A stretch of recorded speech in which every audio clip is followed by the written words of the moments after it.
조금 전에 재판 소식이 하나 전해져서 짚어드리려고 합니다. 허경영 우유로 불리는 블루유라는 게 있습니다. 그러니까 우유에 허경영 대표의 스티커를 붙이고 이게 만병통치약이 될 수 있다며 판매되는 제품으로 알려져 있죠. 이건 몇 억년 가도 이대로 있어. 썩지도 않고 굳지도 않고 물로 있죠. 그죠? 그러면 이거는 허경영을 써놓은 거야. 블루유가 블루초다.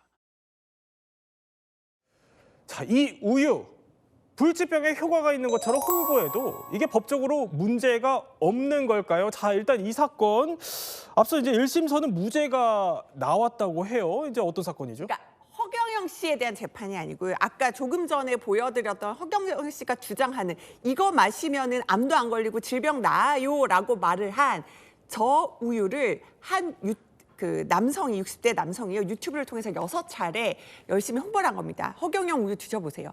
자, 불치병이랑 암 환자분 드셔보세요. 다 낫습니다. 이런 식으로 6차례 홍보를 했습니다. 그래서 이게 거짓 홍보다, 허위 가장 홍보다고 해서 검찰이 벌금 1,000만 원을 청구를 했는데요. 그런데 6일 전에 1심 재판부가 무죄 선고를 내려서 네. 검찰이 다시 한번 상급심 판단을 받겠다 항소를 한 사실이 오늘 알려진 겁니다. 그런데 자, 보면은 그러니까 이렇게 암 치료 등의 효능이 있는 것처럼 홍보를 했다는 거잖아요. 근데 그래도 1심 법원이 이걸 무죄라고 본 이유는 뭐예요? 네, 일단 A씨 사건 같은 경우에는 식품표시광고법 위반 사안이라고 볼 수는 없다라는 게 취지입니다. 일단 재판부에서는 A씨의 이런 유튜브 홍보 행위에 대해서는 시청자들의 건강을 해칠 수 있는 방법이었기 때문에 바람직하지 않다라고 비판은 했습니다. 다만 이제 A씨가 이 제품에 대한 제조자 혹은 판매자도 아니고 또 소비자를 전제로 한 그런 행위도 아니기 때문에 이 식품표시광고법 대상으로 보기는 어렵다라고 이야기를 했고, 또 한편으로는 A씨가 어제 홍보를 한 것이 식품이 아니라 허경영이라는 인물 혹은 허경영 스티커를 홍보한 것으로 보는 것이 타당하다라고 봤기 때문에 이제 식품표시광고법 위반 사항으로는 볼 수 없다라고 무죄를 선고를 했습니다. 그런데 이걸 항소를 했다는 얘기는 그러니까 이제 검찰은 받아들일 수 없다. 이거 더 따져볼 여지가 있다는 그런 얘기 아니에요? 네, 그렇습니다. 이제 검찰은 항소를 했는데 이제 1심 재판부에서는 결국 A씨의 이런 우유 홍보가 이 제품 판매를 전제로 하지 않는다라는 취지로 무죄를 선고했지만, 이 관련해서 이 유튜브 영상을 보면은 이 제품의 가격이라든가 혹은 수익과 관련된 그런 부분들도 나오기 때문에 결국에는 적용 대상이 될 수 있다라는 입장이고, 또 한편으로는 허경영 씨의 그런 얼굴 스티커 역시도 제품 홍보에 해당을 한다. 따라서 이 부분에 대해서 1심 판단은 법리적인 오인이 있다라는 이유로 항소를 했다라고 합니다.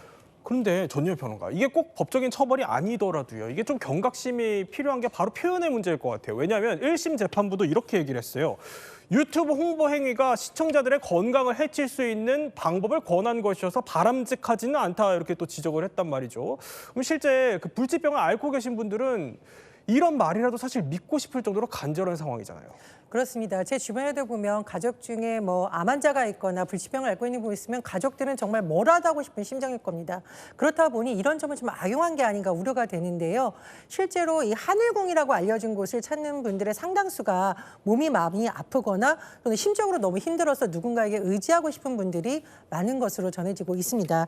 그런데 언론에서 일부 허경영 씨 지지자들을 인터뷰한 내용 중에 우리가 좀 마음 아픈 부분이 있습니다. 몇백만 원 쓰더라도 내 자식들한테 뭔가 좋겠지, 그리고 나에게 좋겠지, 그래서 걱정이 없다 이렇게 말하는 것을 우리가 볼 수가 있는데, 아마도 이것은 실제로 몸이 낫는 것도 있지만 심리적으로 누군가에게 의존하고 싶은 부분이 영향을 미치지 않을까, 이런 분석도 나옵니다. 우리가 왜 너무 절박할 때 어떤 믿음을 가지면 좀 심리적으로 안정이 된다, 보통 이렇게 표현을 하는데, 문제는 이런 홍보가 이렇게 취약해진 몸과 마음이 아픈 사람들의 약점을 이용해서 상업적으로 활용되는 것이 아니냐, 이런 우려가 많이 제기되고 있습니다. 근데 이게 오히려 마시면 상태가 악화될 수도 있다는 얘기가 나오는 게, 이게 그냥 스티커를 붙인 뒤에 그냥 상온에 두는 거라면서요. 그러니까 상온 상태로 쌓아두고요. 냉장이나 냉동 보관을 안 한다고 합니다. 이렇게 보관하지 않아도 효과가 있다. 이걸 강조하기 위해서라고 하는데요. 지금 보면은 약간 좀 상한 듯한 모습을 보실 수가 있는데, 보통 우유가요. 유통기한이 15일, 또 섭취기한이 한 30일 정도 되는데, 이렇게 30일 안에 전량 교체하지 않으면 사실은 굉장히 부패가 되기 쉬운 구조인 거죠. 그러면 이걸 제작을 못하게 막아야 하는 건 아니에요? 일단 제작을 못하게 막아낼 필요성은 있는데 실제로 이제 경찰에서는 한울궁에 대한 압수수색을 진행을 하면서 이 식품위생법 위반 여부에 대해서 수사가 진행이 됐었습니다. 여기에 대해서 이제 허 대표 측에서는 이 불로유라는 것은 신도들이 각자 우유를 구입하고 나서 허 대표의 스티커를 붙이는 것이라면서 의혹을 또 일축하기도 했었고요.